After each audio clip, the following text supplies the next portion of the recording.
ত্রাণ না পেয়ে এভাবেই পথ আগলে ক্ষোভ প্রকাশ করে ইউপি সদস্য জামাল উদ্দিনকে চরম অপদস্থ করেন ফুলগাজী সদর ইউনিয়নের উত্তর বড়ইয়ার বন্যায় ক্ষতিগ্রস্ত বাসিন্দা নাজমা আক্তার।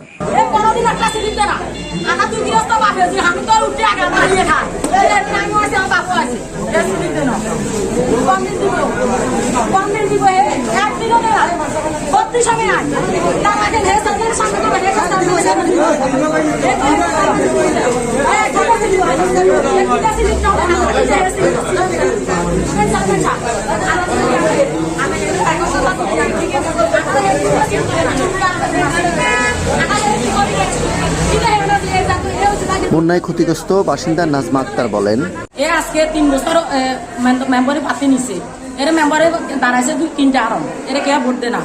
আমাদের পায়ে ধরে হাতে ধরে বলছে যে কি আমাকে এই দফা তোমরা ভোট না দিলে আমাদের এলাকা সম্মান থাকবে না। তারপরে আমরা সবাই মিলে ভোট দিচ্ছি, মানে মেম্বারে জানছি। সে বাপে বলে কি আমার ছেলে 16 লাখ টাকা খরচ করি মেম্বারে দাঁড়াইছে, তোমাদেরকে দেওয়ার জন্য নেই।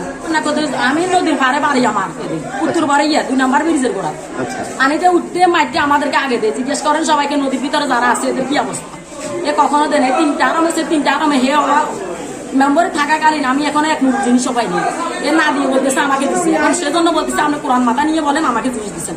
এই বিষয়ে সদর ইউনিয়ন পরিষদের ইউপি সদস্য জামাল উদ্দিন জানান, এটা তো বিটিনেরা যতবার টান দিই ততবারই যাই। গতবার আমি দিতে পারি অ্যাসাইনমেন্ট দিতে, ওই দিন আমি দিচ্ছি। এর আগে শুকনা খাবার দিচ্ছি এদেরকে 2 প্যাকেট, এদের ঘর থেকে পানি উঠে নাই। বেরিবার থেকে এতে কোটা 2 ফুট উঠা, এটা হচ্ছে বাঁধের ভিতরে। এটা তো এরা আমার বনুজামার সাথে আমার পাশে বাড়ি রমজান আলী আর কি, রমজান আলী খাতেন বলে, ওদেরকে সাথে এরা সিঙ্গেট করে। এটা অন্য এক পক্ষ মানে ব্যবহার করতে পারে, একটু সৃষ্টি করতে হয়েছে না। আমি তো তখন আমি তো জানি না, তখন বলছি লিজ দেওয়ার জন্য লিজ দিয়েছি, তখন বলছি যে কার্ড দিতে হবে জনগণ। তো কার্ডগুলো তখন তো সময় নেই, এরা তো দিতেছে কার্ডগুলো। আমি তেমন থেকে নিচে নেই, গ্রামে সামনে দাঁড়াইছে। তখন আমি বলছি তুই এখন এইটা করছিস কেন? এটা তো আমি কল্পনা করি না যে সামনে দাঁড়াবো। এই সামনে দাঁড়াইলে আমি তখন গ্রামে আসবো, যাদের নাম লিস্ট হচ্ছি তাদের কার্ড দেবো, এই সামনে দাঁড়াইছে। তখন আমি বলছি তুই শহর আমি আসি, তারপর কথা বলবো।